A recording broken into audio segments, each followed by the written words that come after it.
अस्सलाम वालेकुम। इकरा देसी डायरीज़ की लेसन नंबर 2 में आपका खुशामदीद है। पहली क्लास में हमने इटालियन हरूफ तहज्जी यानी अल्फ़ाबेटों के बारे में सीखा था। आज हम इटालियन ज़ुबान की बुनियाद सीखेंगे जिसके बगैर आप जुमला नहीं बना पाएंगे। वो है इनोमी, इसम की जिन्स यानी मुज़क्कर और मोनस का कायदा। चलिए सबसे पहले ये देखते हैं कि कोज़ा सोनो इनोमी यानी इसम किसे कहते हैं। किसी भी शख्स, पेर्सोना, जगह, लोगो, कोज़ा चीज़ या जानवर एनिमाले के नाम को हम इसम कहते हैं। इटालियन ज़बान का कानून ये है कि हर नाम या मुज़क्कर होगा या मोनस। इंग्लिश की तरह सिर्फ दी नहीं लगता बल्कि मुज़क्कर के साथ इल और मोनस के साथ ला लगाया जाता है।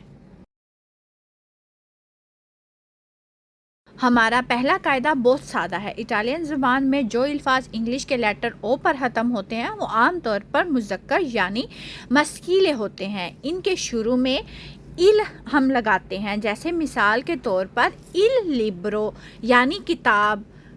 मेरे साथ आप दोहराएं, इल लिब्रो किताब। ऐसे ही कुछ और मिसालें देखते हैं, जैसे इल टावलो यानी मेज़, इल क्वाderno यानी कॉपी और इल रगाज़ो यानी लड़का। अब आप गौर करें, इन सब के आखिर में ओ आ रहा है, इसलिए ये सब मुज़क्कर हैं। अब आ जाते हैं दूसरे कायदे की तरफ। जो अल्फाज लेटर आ पर ख़त्म होते हैं वो मोनस यानी फेमिनीले कहलाते हैं। इनके शुरू में हम इल नहीं बल्कि ला लगाते हैं, जैसे ला पेन्ना यानी कलम। मेरे साथ बोले ला पेन्ना। मोनस की कुछ और मिसालें ये हैं, जैसे कि ला तासा चाय का कप या कप, ला मतीता यानी कि पेंसिल, ला रगासा यानी लड़की। आपने देखा होगा इन सब के आखिर में आ है, तो ये सब क्या होंगे, मोनस यानी कि फेमिनीले।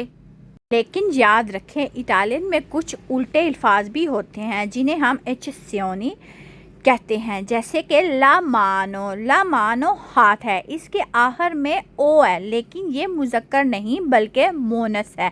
इसी तरह इल प्रॉब्लेमा, इसके आखिर में आ है लेकिन ये मोनस नहीं बल्कि मुज़क्कर है। ओके, चंद अल्फाज को हमें याद करना पड़ता है।